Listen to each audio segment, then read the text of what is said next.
জানাই। তো আজকে এই অনুষ্ঠানে ছাত্রছাত্রী যারা তাদের প্রস্তুতি তারা দিয়েছেন এই আত্মত্যাগ, একতা, বিশ্বাস, ভালোবাসার শ্রদ্ধা, এইগুলি তার বীরত্বের কাহিনী, আত্মত্যাগের কাহিনী, একতা করার যে তথা শিক্ষাবিদ ডক্টর মানিক সাহা আছেন, আমাদের ঈশ্বরচন্দ্র বিদ্যাসাগর, দেশবন্ধু চিত্তরঞ্জন দাস,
জাতীয় পতাকা উত্তোলন পর্ব চলছে। জাতীয় পতাকা উত্তোলন করছেন রাজ্যের মাননীয় মুখ্যমন্ত্রী প্রফেসর ডক্টর মানিক শাহ মহোদয় এবং আমাদের আজাদ হিন্দ পতাকা উত্তোলন করছেন আজকের অনুষ্ঠানের সভাপতি ডক্টর দিলীপ দাস মহোদয়। বিজ্ঞানীদের পক্ষ থেকে অশেষ কৃতজ্ঞতা, ভালোবাসা এবং বৈজ্ঞানিক শুভেচ্ছা।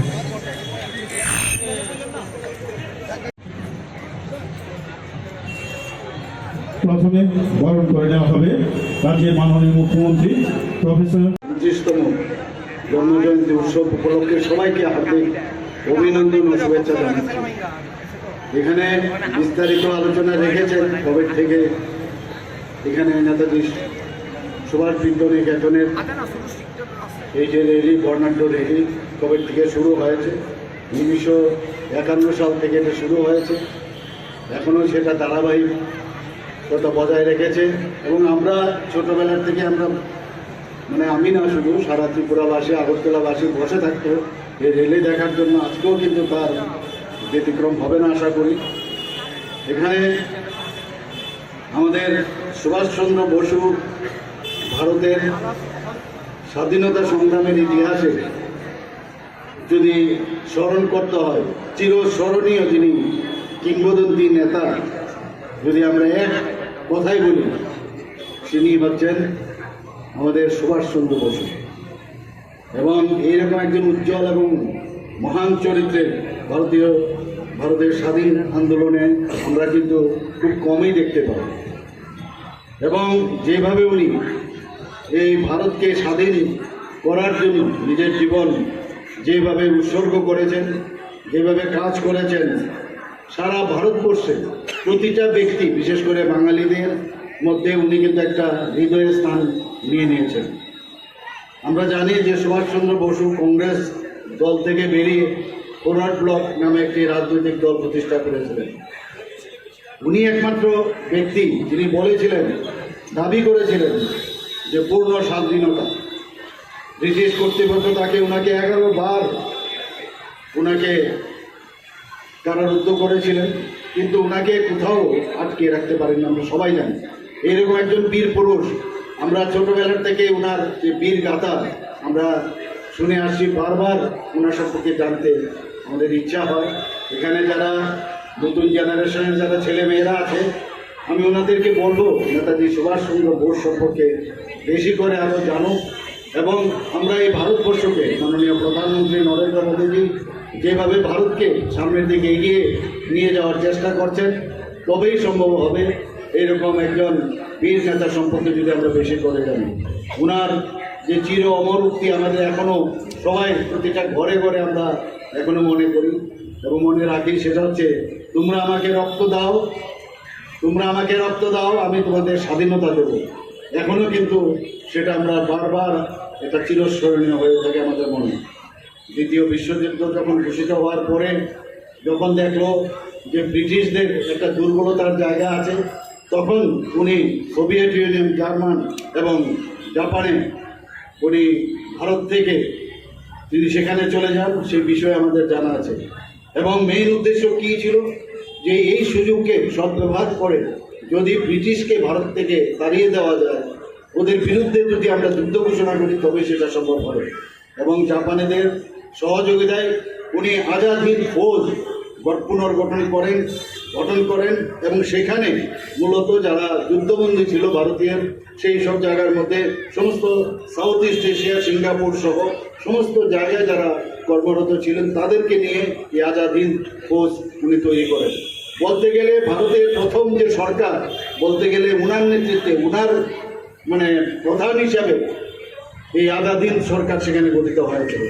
জাপানের আর্থিক, রাজনৈতিক এবং কূটনৈতিক এবং সামরিক যে সহযোগিতা, সেটা নিয়ে উনি আজাদ হিন্দ সরকার প্রতিষ্ঠিত করেছিলেন। আজাদ হিন্দ ফৌজের যে নেতৃত্ব, সেটা দিয়ে আমরা সবাই জানি যে ইম্ফল পর্যন্ত উনি চলে এসেছিলেন। এবং আমরা জানি কংগ্রেস কমিটি যেখানে ভারতের ডোমিনিয়ন স্ট্যাটাসের পক্ষে মত প্রদান করেন, সেখানে সুভাষচন্দ্র প্রথমেই বলেছিলেন যে না, ভারতের পূর্ণ স্বাধীনতা সেটা আমাদের দাবি, সেটা রাখতে হবে। এবং শেষ পর্যন্ত লাহোর যে কংগ্রেসের যে ঐতিহাসিক লাহোর অধিবেশন, সেখানে বাধ্য হয়ে কংগ্রেস পূর্ণ স্বরাজ মতবাদ গ্রহণ করতে বাধ্য হয়।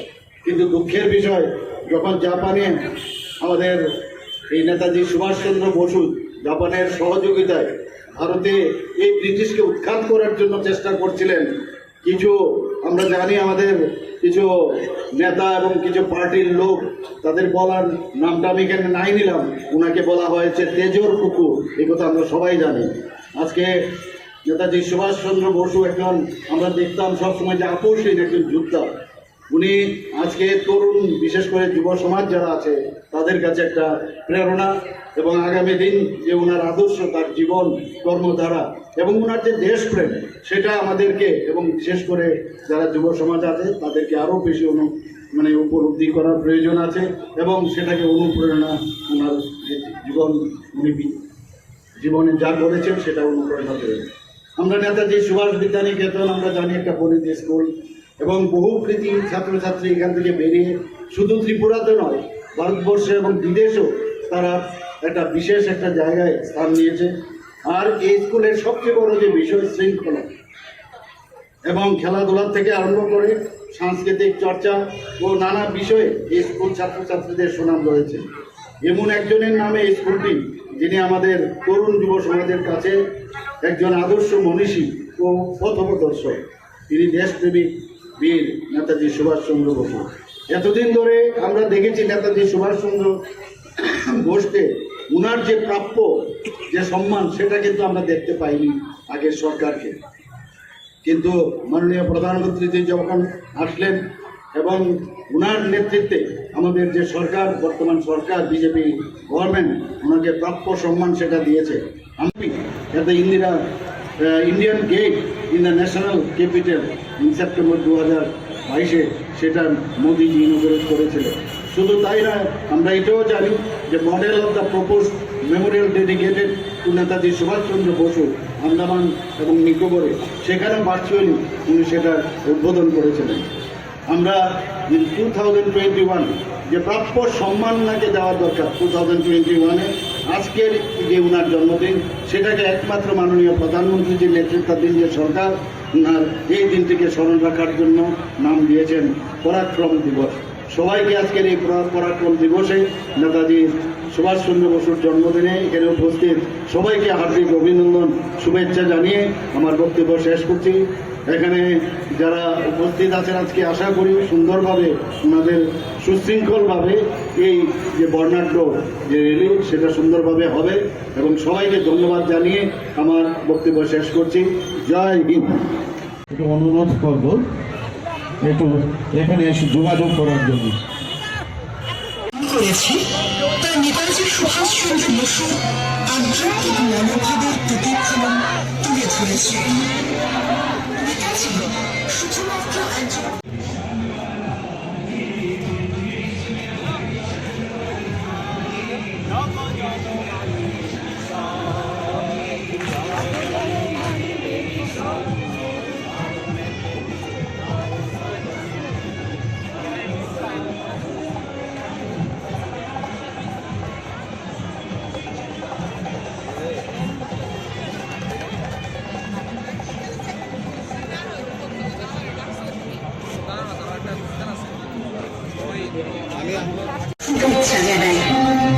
শহরের রাজপথ ধরে ধীরে ধীরে এগিয়ে চলেছে আমাদের সুসজ্জিত ট্যাবলো।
জাতির নামে বজ্জাতি সব জাত জানিয়াত খেলছ জোর শুনেই তোর জাত যাবে।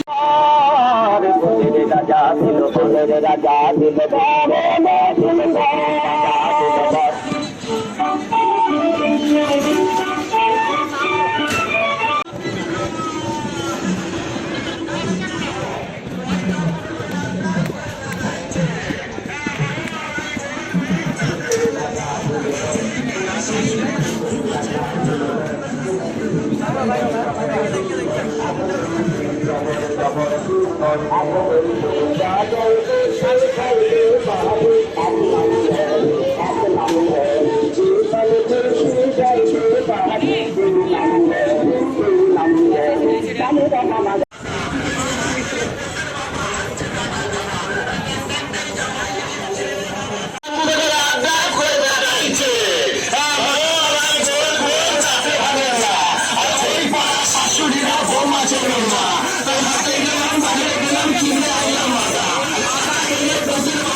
বুঝেছি আর বর্ধমানে দাঁড়াই আমি লুচি ভেজেছি আকাশ কেন্দ্র মরে যাবি।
লক্ষ্যভূত খরা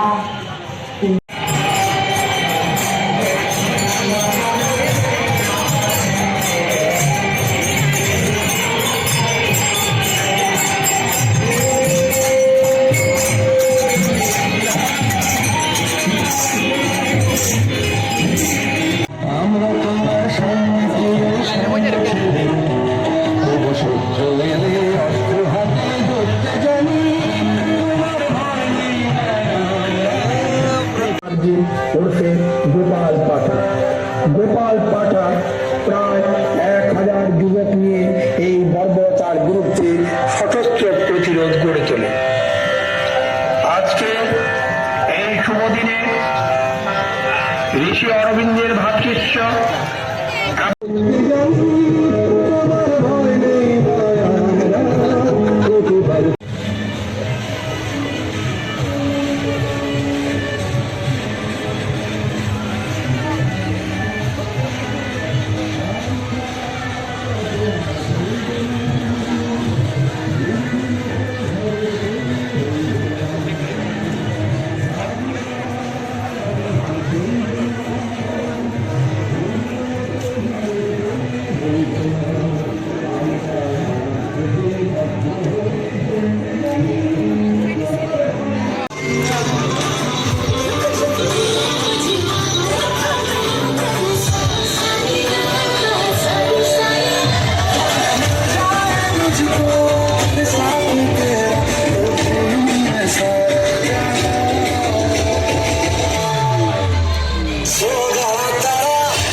টাকায় মায়ের ওষুধ কেনা হয়, আমার বাড়তি রোজগারে ভাইয়ের বই কেনা হয়, আমার সমস্ত শরীর প্রবল বৃষ্টিতে ভিজতে থাকে, কালো আকাশ মাথায় নিয়ে